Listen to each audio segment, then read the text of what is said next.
Hello and welcome to this Business Council for Sustainable Development Australia recorded webinar. My name is Andrew Peterson, the CEO of the Business Council for Sustainable Development, and this webinar is being launched on 8 March 2019 to mark International Women's Day. Production of this webinar is being held on the land of the Gadigal people of the Eora Nation, and we respect their elders past, present and emerging.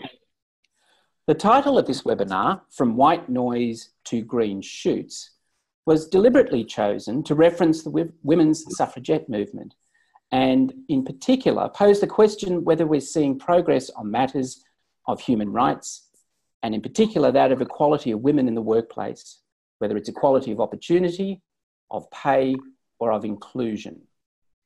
The immediate past president and CEO of Unilever, Paul Polman, said in 2018 that, in his words, at the current pace, it'll take 217 years to achieve gender equality. And that's bad news for the economy and society. Women's leadership cannot be a nice to have for business. Companies that continue to have a male-dominated leadership will miss out on business opportunities unlocked by gender-balanced teams, Polman said. So the lack of women's leadership is a global business issue, and according to the most recent available statistics, women occupy just 17% of board seats worldwide. And in the US, for example, women account for an abysmal 5% of all CEOs amongst S&P 500 companies. In the UK, the situation is even worse. In 2016, there were more men named David in 8th than women, 6 CEOs in the FTSE 100. So we look then at some other challenges and other opportunities that emerge as a result of this issue. In the 1,557 largest listed companies in the 20 Asia-Pacific countries, for example, measured by market value, women account for just 12.4% of board seats, while in Africa, women hold 14.4% of board seats at the 300 largest listed companies. In 2016, one study of 1,259 listed companies in Latin America and the Caribbean countries showed that on average, 8.5% of board members were women. And what about Australia? We'll come to that shortly. And in a report only released last week, women on average have only 3/4 of the legal protections given to men during their working life, ranging from bans on entering some jobs to a lack of equal pay or freedom from sexual harassment, according to a study issued by the World Bank. Now, these researchers examined whether adult men and women had equal rights under the law in 187 countries, to produce an equality index and measure progress over the last decade. They probed laws linked to women's work and economic freedom, including the right to work, equal pay, penalties for sexual harassment at work, parental work protections, and inheritance rights. 6 countries, Belgium, Denmark, France, Latvia, Luxembourg, and Sweden, hold a perfect score of 100 in the index compared to none 10 years ago. But 56 countries made no improvements to equality laws at all in the areas studied over the last 10 years. Europe and Central Asia had the highest regional equality score, with women getting about 85% of the rights granted to men on average, while in the Middle East and North America, women had fewer than half the rights of men. In fact, women's leadership in business is critical to driving significant economic opportunity and driving better performance, as well as broader, long-term benefits for society and the environment. The truth is that a diverse staff helps fuel better innovation, which probably helps explain why diverse companies make, on some estimates, 19% more on average than less diverse ones. So how can business continue to move beyond the numbers and quotas? A recent New York Times article, for example, even makes a pro-inclusion argument to end gender quotas. And in doing so, ensure that you're truly embedding diversity and an openness to different perspectives inside your organisation. Now, the Business and Sustainable Development Commission's Women Rising 2030 initiative, released in a report last year called Better Leadership, Better World, Women Leading for the Global Goals, argued that gender equality in the workplace could actually unlock more than US $12 trillion in new market value linked to the UN Sustainable Development Goals, or global goals. Now, the Better Leadership, Better World report identifies 6 leadership competencies critical to successfully developing leadership opportunities in line with the global goals. They are long-term thinking, innovation, collaboration, transparency, environmental management, and social inclusiveness. Research highlighted in the report underscores that women in business can play a critical role in deploying these 6 competencies within more gender-balanced leadership teams. So, with that opening, and to explore some of those issues, I'd now like to introduce our panel of senior leaders from across diverse industries to discuss the status of women's leadership in the workplace. From AGL, we have Dayle Stevens. From Arup, Kerryn Coker. From IAG, Jackie Johnson. And from NRMA, Siobhan Spoljaric. Now, we'll start off with a few comments from each of the panel, giving us a sense of their observations of the current environment and what they're witnessing as challenges and successes. After that, we'll dive into a few key issues in which the panel have agreed to discuss the gender pay gap, the value of STEM across secondary and tertiary education to build capacity and resilience, and finally, investment in women's leadership. So, using the time-honoured tradition of proceeding based on the alphabetical order of organisations represented, Dayle, over to you in the first instance to start us off. So I'm Dayle Stevens from AGL Energy. My role at AGL is a General Manager of Technology. And I've worked in technology my entire career, over 25 years. And I've seen that industry change a lot over those 25 years, and the STEM subjects, science, technology, engineering and math, really capture interest of people around the world, really trying to get many more people into our pipeline of people coming into these careers. So outside of AGL and my work here in technology, I am the chair of the board for RoboGirls. That's a global not-for-profit student-run organisation that's trying to get more girls interested in engineering and related fields. I'm also an ambassador for Girl Geek Academy, which is another global organisation trying to get more women and girls into technology, building more of the internet and starting their own businesses. So I work in the technology industry, and I work with a lot of organisations trying to get more people into the pipeline of technology as well. I was previously at National Australia Bank, and there I founded the Women in Technology program. And that program worked really, really hard on diversity and inclusion to really try to get more women into the senior leader pipeline. And we celebrated getting from 18% up to 27%. Of women in that senior leadership pipeline. But at AGL, we already have over 40%. So that is across AGL, but also in technology. Over 40% of women in our senior leadership pipeline in technology. I spoke about that at an event recently, and there was an audible gasp in the room because it is so unusual in the technology industry to be at that level of equality already. And so I think it's great. The amount of work that's been done to achieve that is amazing. But my observation is really that that work never ends. You can't sit back and rest on your laurels and say, oh, well, we've done that now, what's next? Because that pipeline, the pipeline to the senior leadership level and the pipeline coming through education and schools is always going to need work.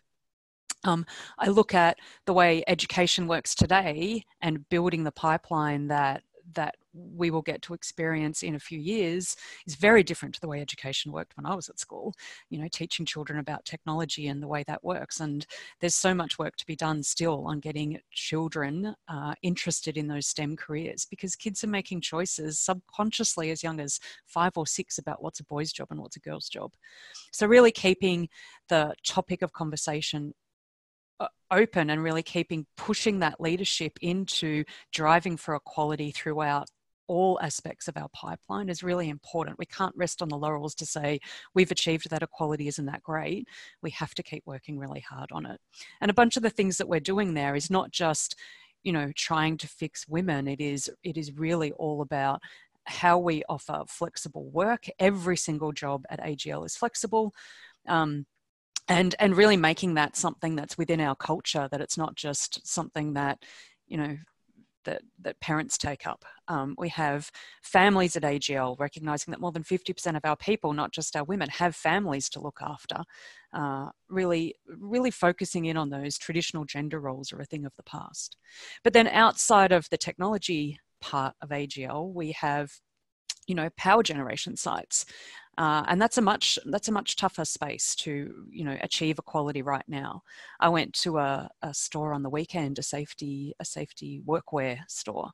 All the racks and racks of high-vis clothing, and there would have been 100 racks of clothing in this store, and there was one rack for women, and that's really represents what the construction kind of part of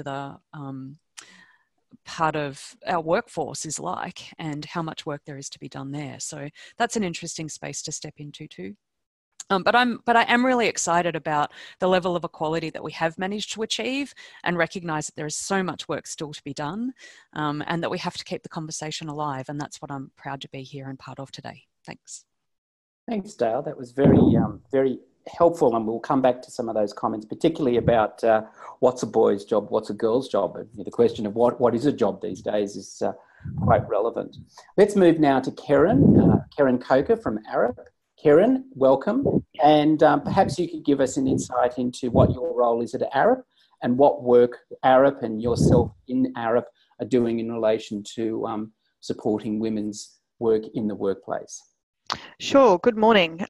Yes, my name's Kerryn Coker, and I'm a principal at Arup. I lead one of our teams here, the building specialist team, and I have a background in facade engineering. I also lead the building envelope skills network for the region.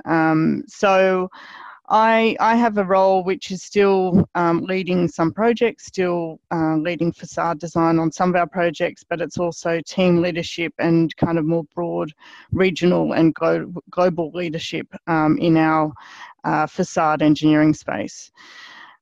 So I guess some of my observations, challenges and successes that I'm seeing, I think even just back to basics, it'd be nice to think that the value of a diverse workforce and that conversation is now finished. But I think a lot more people have moved on, but I still think there are some people who think diversity is a nice thing to do rather than seeing the obvious links between a diverse workforce and a more successful business. So I think, we can't just assume that that's done and dusted, and reports and research like that in the Better Leadership, Better World report, is really important to continue demonstrating through solid facts and figures the real benefit that a diverse workforce has and the links between that and a more successful business. I think, there's been a real shift in terms of just having the conversation. So, whether it's more of these kind of things, International Women's Day, it's bringing a lot more attention, and the conversation around diversity, both within the media and society and then within our organisations, is more and more a daily topic, which I think it's really important that these considerations around diversity are at the forefront of people's minds when making key decisions, whether it's around decisions of recruitment or salary reviews or promotion reviews. And awareness is really kind of the first step to tackling things like unconscious bias, which, I think particularly in the engineering field, which has been traditionally very male dominated, I think overall, the men are trying to do the right thing, but there is still this sense of unconscious bias and recruiting people and promoting people that are kind of like yourself. So having these conversations all the time is just bringing that to the forefront of people's minds, which I think is a good step.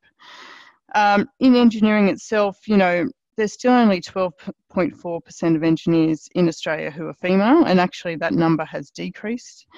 So that is a challenge, and the figures vary in the courses at university, but are still reasonably low and still lower than male participation. So, as we recruit, it is a challenge when the the number of people you have to choose from are less in the female space. We are having some success, and we're really pursuing those highly talented females at university, and we're actually achieving 50% of our graduates being female, which is fantastic. So I think the other things, you know, that we're having some successes with, you know, we've had a very strong focus on our diversity plan for the last few years at Arup, and we've achieved things like being a workplace gender equality agency employer of choice for gender equality organisations.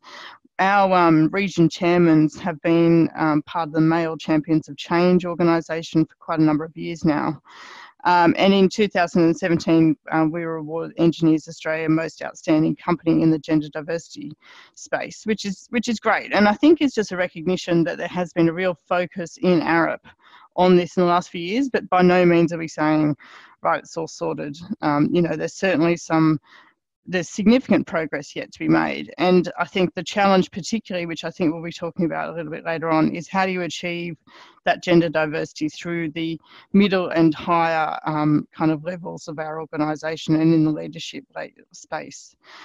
Finally, I think, you know, the thing that I'm seeing more of is this openness to flexible working. And as a working you know, young mum of young children myself, you know, having those options of flexible working open to me has been really critical in my career. But I think, as Dayle mentioned, you know, that the key thing is it's not just, you know, a woman problem. You know, flexible working is needed by both men and women, and parents and non-parents as well. So I think, you know, it's great. Arup have actually extended our parental leave policy to both men and women, and flexible working is available to all people in all roles in the organisation.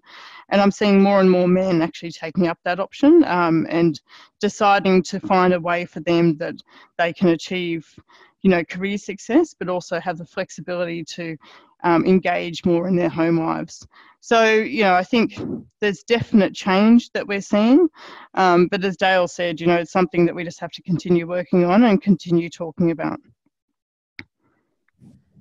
Kerryn, thank you. And you raise a valid point about the role that men play in the equality narrative is in some senses even more important.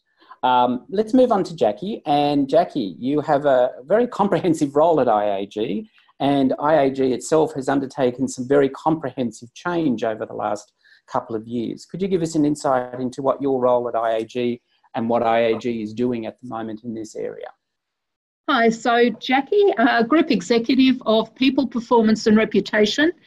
And my role is really about looking at the performance of IAG through the lens of our culture and then building our reputation, and with a focus on our Safer Communities work.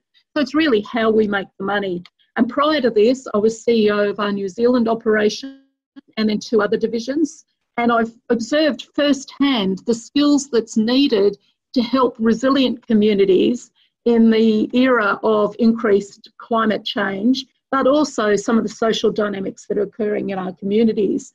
I'm also the co-chair of the United Nations Environment Programme for Financial Initiatives. I'm along with my other co-chair who's based in New York, Citibank, and I'm a non-executive director of Community First Credit Union. Prior to that, I had a health background, and then I worked in heavy industry as a safety consultant, both in BHP, Ford and the coal mines, so pretty male-dominated environments back in the 80s and early 90s. The few things I would like to say is IAG, we have been focused on this issue for quite some time. In our senior management ranks, including our board, we now have achieved overall 38%. We don't see that's good enough. We really see that true gender equality and equity is about the 50%. We know we have pay parity for like jobs, but that's probably what I'd like to touch on, Andrew, is in a world that's requiring skills that really do need connected thinking, long-term strategy, collaboration, planning and inclusiveness, which we see every time that we're needing a community to plan for future change and build resilience and recover. The skills that we aspire to are those that are often termed the softer skills, one of my favourite books is the Athena Doctrine, that talks about the skills that are acquired when the going gets tough are those that are often seen as the softer skills, and one that men should develop as well. And what we reflect on is, how do we get females with the skills of the pathway for the future, not for the past? So we've done a lot of work on our workforce strategy for 2022, and what we need to make sure is that we're not getting females into the career paths where they'll be displaced, and really strengthen the skills that will be relevant for the future. So I really like Dayle's point about the STEM and the technology, because when we're aspiring to be much more of a digital company, and if you think about insurance and the issues of autonomous vehicles, for example, and the opportunities, what you pointed out, Andrew, about there are real opportunities we face into in a world that is changing rapidly, but unless you're building some diversity in terms of skills, we'll never be able to be successful as organisations. And it's really an opportunity for women, to the old saying about leaning in. When I think about the crises that I've experienced, and also then in history, it's often female leadership that's stepped up. You only have to think about the world wars, the GFC, and what I'm seeing around the world with the Sustainable Development Goals. But even in history, when you take someone like a Bessie Braddock from my birth town of Liverpool, who did a lot of the work on social change, and she was the one who was infamous in saying the quote to Churchill about, you know, "Sir, you're drunk," and he said, "Well, you're ugly and you'll still be the same in the morning." I mean, we face a lot of stereotypes as women, and when we're in senior positions, we have to call it and make sure that even if it's banter, that it's not allowed, because that's what will create a more inclusive workplace. At IAG, shifting from the topic of diversity and inclusion to include the word belonging has made a very big change in how people really get this sense of what they have to do, because otherwise it's very much a rational thinking piece and not so much about in the heart, how do I feel about being here? But societally, what we're seeing is the value of work really needs to change. So if I think about the skills that's required to achieve the Sustainable Development Goals around housing, around health, around education, why is it all these sectors are actually lower paid as skills? And so if we address that, we will address some of the gender pay equity challenge as well.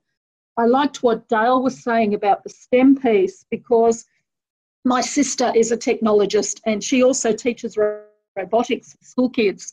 And I thought things had changed dramatically since my daughter, who's now 28, was at school. But she said, unfortunately not. There is still a higher propensity of males to do extracurricular activity through robots than the girls. So she's working really hard about how does she attract more females into the class and the robotics that the competitions run on a Saturday. And interestingly, I think where we've got a real opportunity as women is how do we combine our skills of inclusiveness and really think about the ethics question with STEM.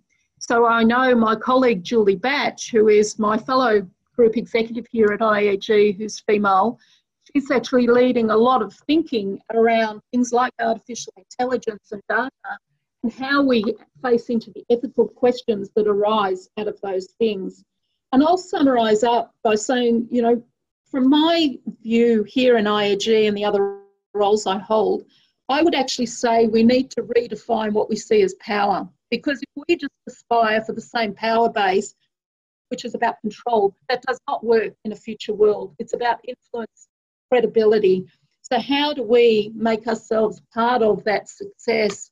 And if businesses don't actually aim for a 50-50 female-male, we can't possibly achieve for our companies or the Sustainable Development Goals. Jackie, thank you very much. Our final way I see it comes from Siobhan Spoljaric from NRMA. Over to you, Siobhan. I'm Siobhan Spoljaric and I look after sustainability and environment at the NRMA. Now that involves looking at our motoring services businesses, but also it covers our network of 44 holiday parks across Australia, our thrifty car rental business in Australia and New Zealand, and also now our marine business, which offers passengers transit and tourism services. But I'm coming into this discussion more from our corporate reporting, and as we prepare our integrated annual report, we start to look at the diversity figures again, and we've got a really strong story to tell around women in leadership. So 50% of our board are represented by women, 45 and 48% of our executive and our management levels are women. So this is a very strong, balanced organisation around gender diversity. But when it comes down to our more technical roles, and some of these roles are very customer facing, like our patrols and our car servicing mechanics, the numbers drop back to 5%. So that means we are also looking at the pipeline of talent. So back in 2015, we had one female apprentice in our cohort of apprentices that year, but in 2018 we're up around 23%. So that's fantastic and it's great progress, but it will take a while before they really change our workforce. So this is interesting in the sense that, because these roles are very customer facing, the member might see us as not a very diverse organisation, and that's not really a true representation of who we are. So these are areas that we need to focus on in the future. Siobhan, thank you for that. And a lot was discussed that we'll package into a variety of topics that we've got for further discussion. And we might move directly to the first discussion topic, which was that of the gender pay gap. Now, in this particular topic, I have posed to our panel 3 questions, and I'm happy to deal with them in an iterative fashion or in globo, meaning one after the other or in their entirety, just for those of me who don't understand what I'm talking about sometimes. And those 3 questions were, what's the challenge of the pay divide in Australia? Not just in the Australian private sector, but just more generally. What's driving that divide in this 21st century? The second is, how does reporting gender pay gap in company reports address the issue? Does it? Reporting is one thing, but movement or action as a result of revelation, accountability, transparency is another thing. And the final is, what steps, whether it's policy, regulation, or forms of incentives, would you like to see to address this particular issue? Jackie, I might start with you because of the broad ambit that your role has within IAG. And what's your observation around the status of this narrative around the gender pay gap in Australian business? Is it one of concern? Is it one of action? Is it one of it will correct itself over time? Yeah, thanks, Andrew. I certainly think it is needing to be a topic that's one of action, but I would like to unpack why. And I think from a gender pay gap, I think it links to what skills and what jobs are females in and how, as a society, we value work. So we know, like for like jobs in IAG, there is no pay gap. But when we look at, on average, our females versus our males, there is a gap, because it depends on the roles they're holding and how, when we benchmark, those roles are valued by society. Now, of course, in company reports, we do report our key management personnel in our annual report. There is a debate globally about whether reporting salary has actually helped with transparency at all, and I think that's a whole other topic about ethics and transparency. But I do think having honest conversations within an organisation and not just resting on our laurels that just to say there's equity overall in like-for-like jobs, thinking that that's your job done, it is not. And I really do think to address the pay divide in Australia and more widely, we really have to take a step back and think how we value work. And I know I've had a few analysts personally talk to me about my salary because it's published. And because typically my job would have been seen as one of those softer skills, there's some question about, how different jobs are valued. And I'm not sure reporting it actually gets the solution. It's action.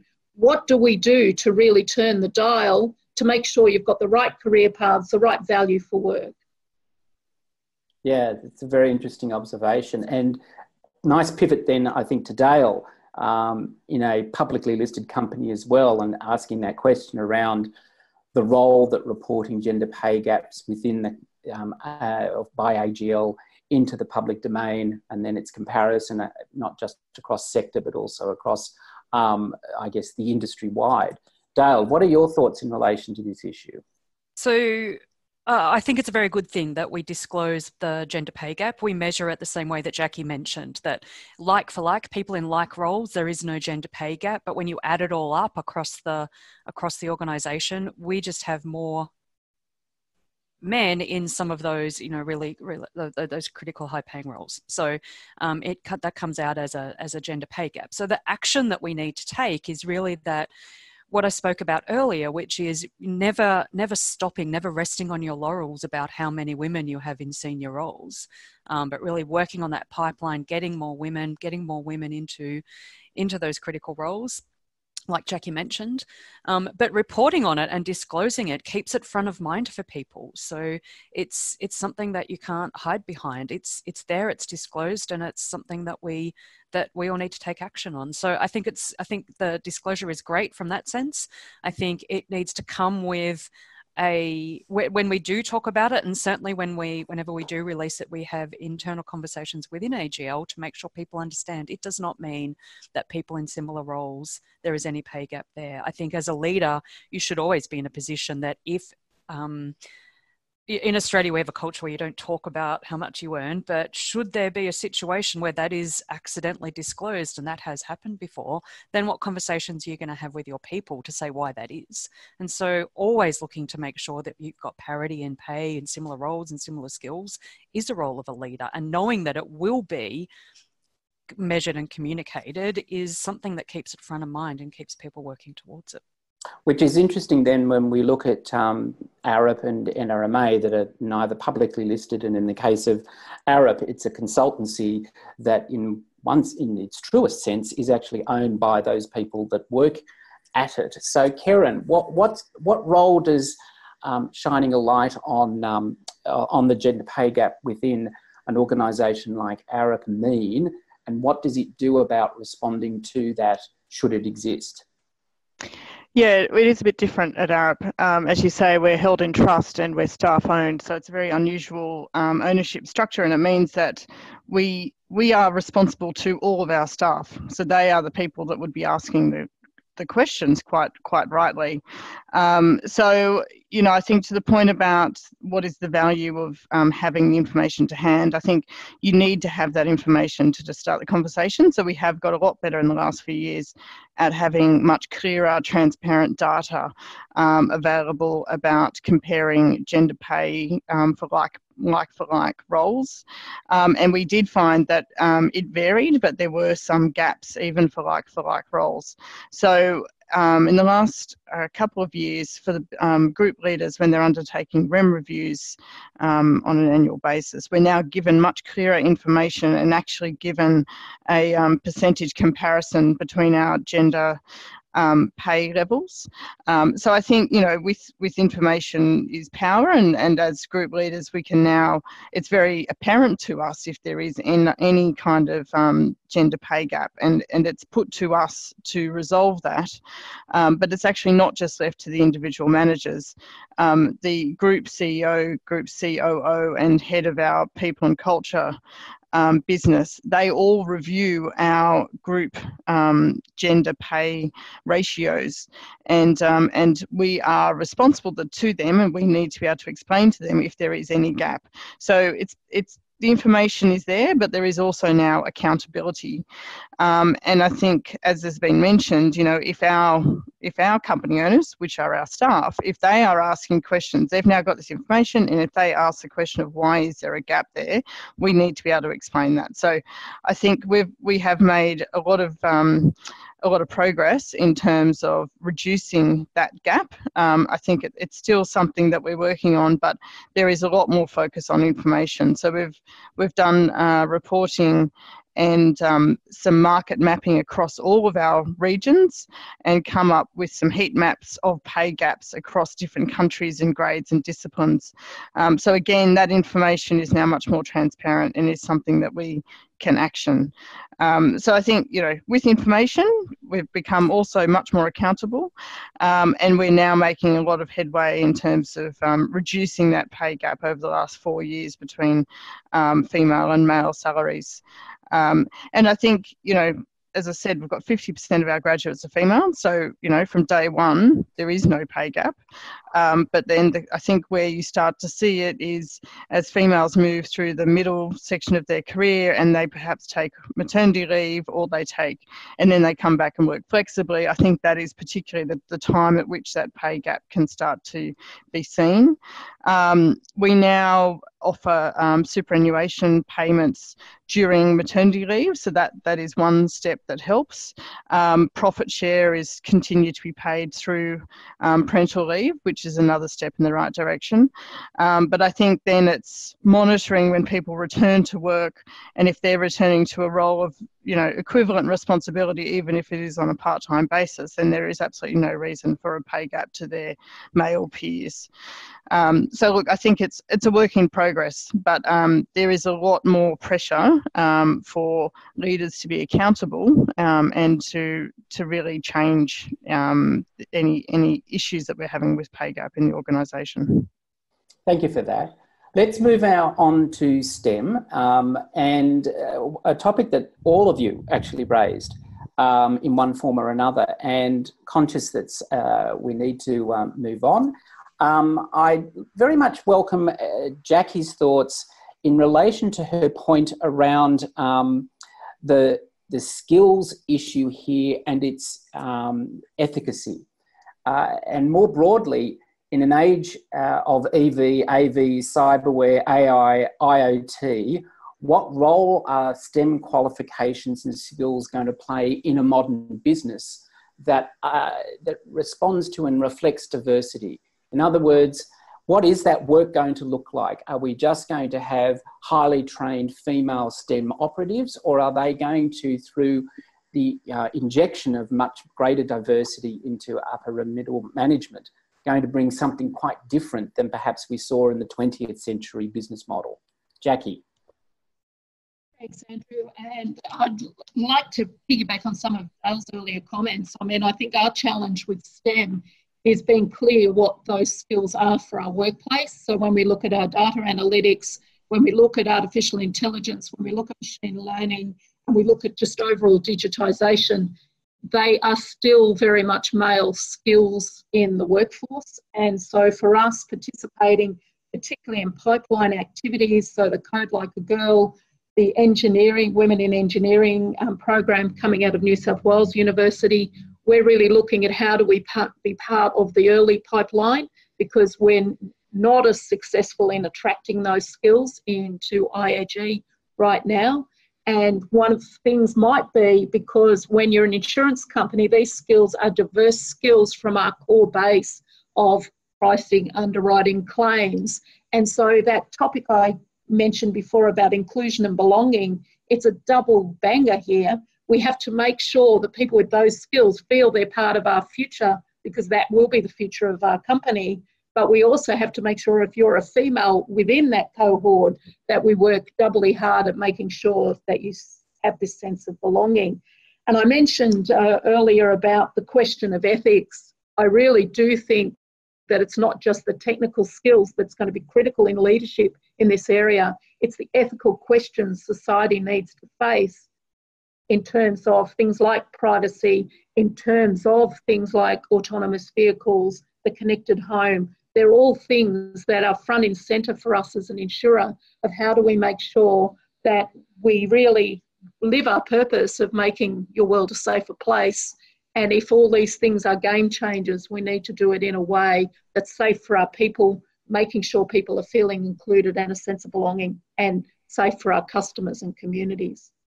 So that's a neat segue into bringing Siobhan into the conversation. And Siobhan, I'm interested in understanding what a STEM qualified female looks like in your industry, in your sector.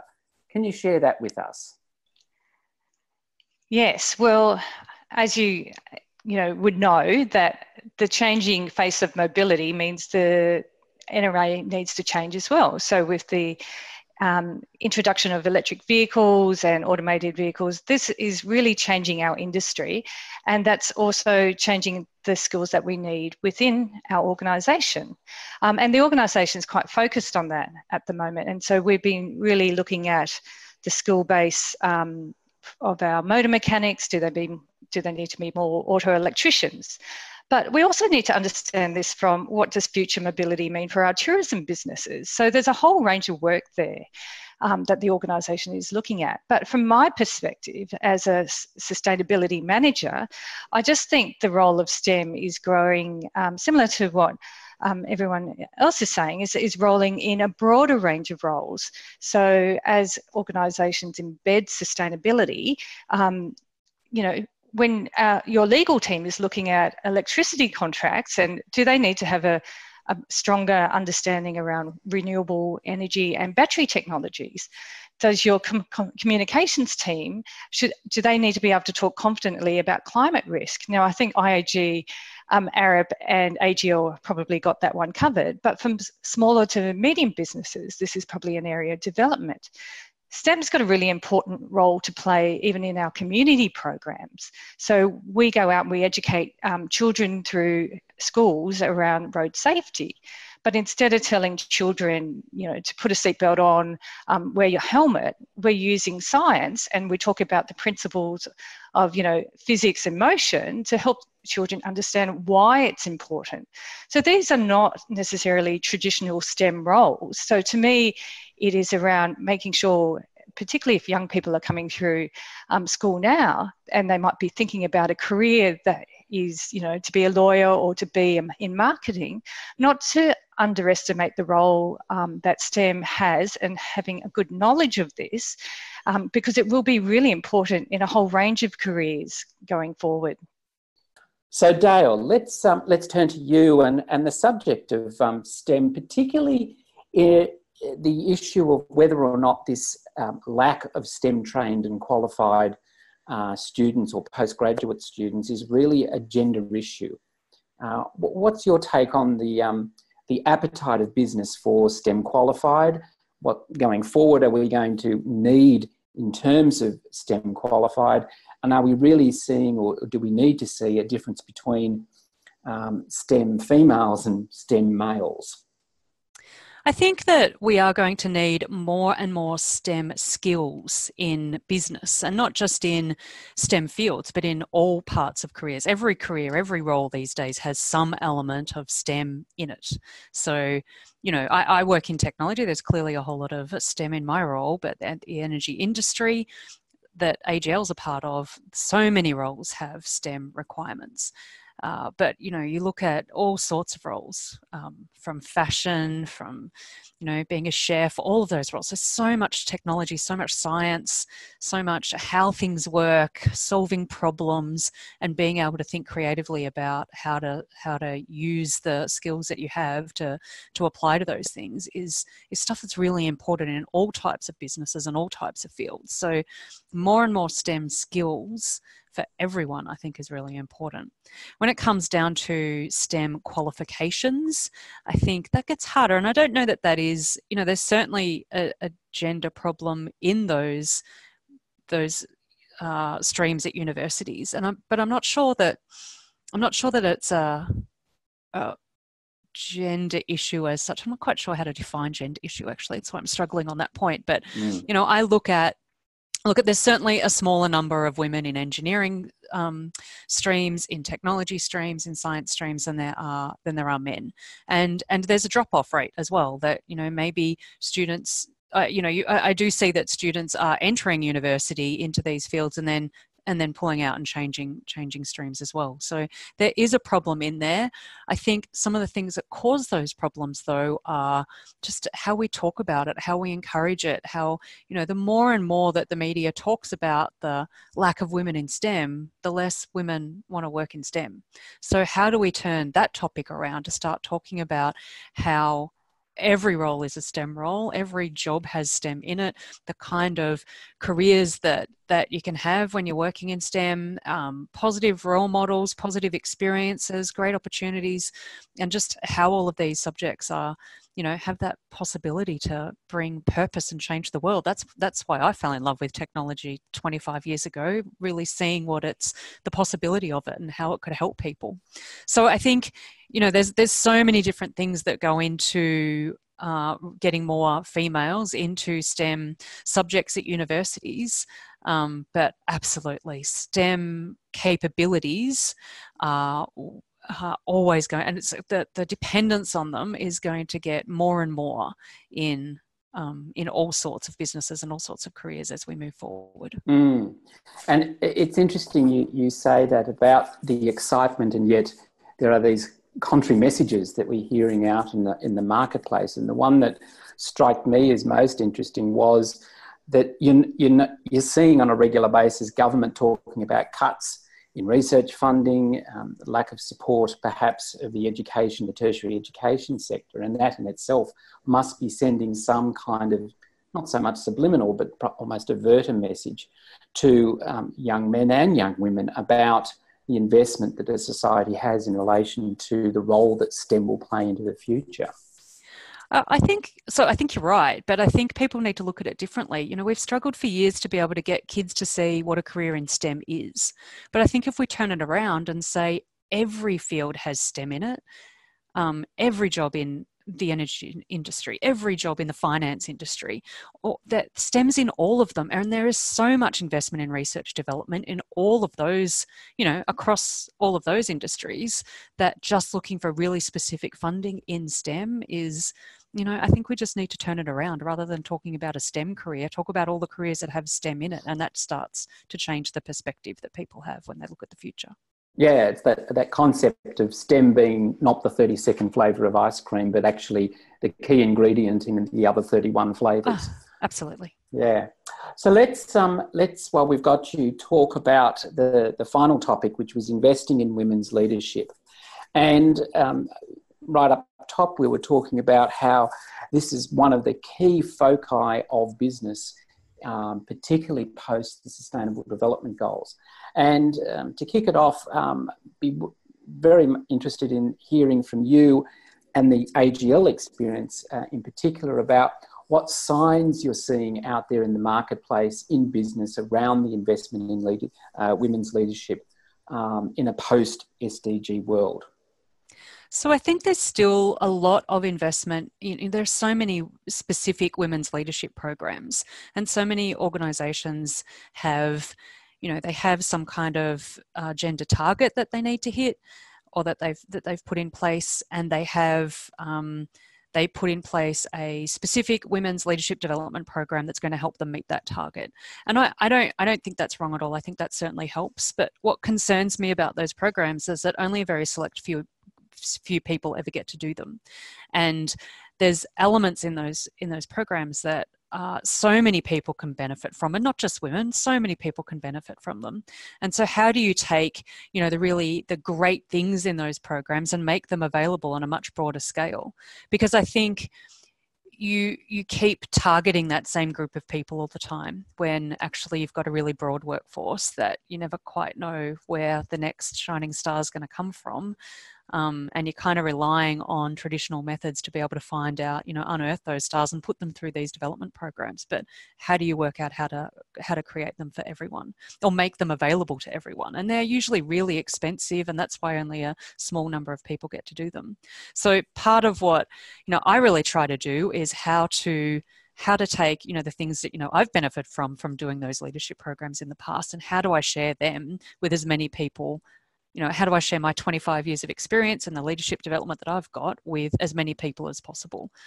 And I think the more leaders and the more people that start doing that and start thinking about, rather than just having an event, you know, International Women's Day event on Friday, rather than just having an event, getting people to come, putting on a morning tea or a lunch and moving on, that actually how do we keep creating moments of personal and professional development and leadership for everyone in an organisation is something that I'm really passionate about. So Kerryn, I'd welcome your thoughts on this challenge, but also, as we were talking at the top end of the webinar, investing in women's leadership. How can we, as businesses in Australia, as a society for that matter, actually accelerate and scale up our investment in women's leadership, not just at, say, the upper and middle management, but right throughout the value chain of business? Yeah, look, I think there's a few answers to that. I think part of it is we probably do need to be setting, whether it's targets or whether it's goals, and people feel strongly about those words. But I think if you don't have a plan, then you're never going to get there. So at Arup, we do have a goal of achieving 40-20-40, which is a minimum of 40% male and female, and then the 20% is a mixture in the middle. And we're trying to get to that point kind of as quickly and responsibly in the time frame that we can. And I think, we are already exceeding that in terms of graduate intake, but as I said earlier, the challenge is through those middle and those higher levels. So, I think there's, I guess my personal view is that there's a few reasons that we're not getting there yet. I think that role modelling is really important. So it is a little bit of a chicken and egg scenario where if you don't have those senior females role modelling and showing how you can maybe bring different personal characteristics to a leadership role and how you perhaps juggle work life and home life in a leadership role, it's very difficult for younger females to aspire to that and to kind of get their head around how that might work. So you need to bring more females into that position and support them in those roles. I think we're starting to need to broaden our horizon around the types of skill sets that we're looking for in our more senior people. I think in an organisation like Arup, we're a very technical business and we do focus a lot on technical excellence, which is, of course, will remain very important to our business. But I think we need to broaden out our view about what other types of skill sets does our changing market and our changing client base kind of expect. And as you start to appreciate the different skill sets, you actually will reward those with promotion through the ranks. And a similar approach is needed to recruitment. I think we've acknowledged that just waiting for the younger female engineers to come up through the ranks is going to take too long. So we've got a new approach to recruitment where we say, it's no longer good enough if you've got a position to fill that you just, a bloke who knows a good bloke, he comes in and gets the job. We now insist on all positions being advertised. And we insist on every application process having at least one female applicant. We're doing market testing to actually find out who are those good people, both male and female, out there in the marketplace, and actually go and strategically talk to those people to see if there's any interest. And for our senior roles, we have to have a female on the interview panel. So again, that's just trying to tackle any situations of unconscious bias that might come up through those recruitment processes. I guess from my perspective personally, people often do ask me, how do I do the kind of senior role with a lot of responsibility at work whilst juggling, a young family at home. And I guess my first answer, whilst, having an accommodating company and flexible working arrangements helps, I think a big part of it is sharing the workload at home with your partner. And for me, both of us have done flexible working arrangements, over the last few years. And having that shared responsibility means that I can do the job that I do. So I think that comes back to the importance of offering flexible working arrangements to males and females in our organisations. And I think if it becomes more the norm for males to do it as well, that actually enables their female partners to, return to the career as the males engage more in the family kind of home life, if you like. So, you know, I think we're getting there. I think things are improving, but I do think it's a kind of multi-pronged solution that we're going to have to continue progressing and actually bringing in more female talents at those higher levels in the organisation. Kerryn, thank you so much, and I really valued the practical insights in relation to not only work life but also home life. And I think the signal there about this is a shared role, this is a combined role, a collaborative role, a partnership role, is one very much to be taken forward. Well, that unfortunately is all we have time for today. I want to thank our panellists, Dayle Stevens from AGL, Kerryn Coker from Arup, Jackie Johnson from IAG and Siobhan Spoljaric from NRMA for their contribution and also their frankness. This webinar has been brought to you by the Business Council for Sustainable Development Australia and its members. Thank you for listening.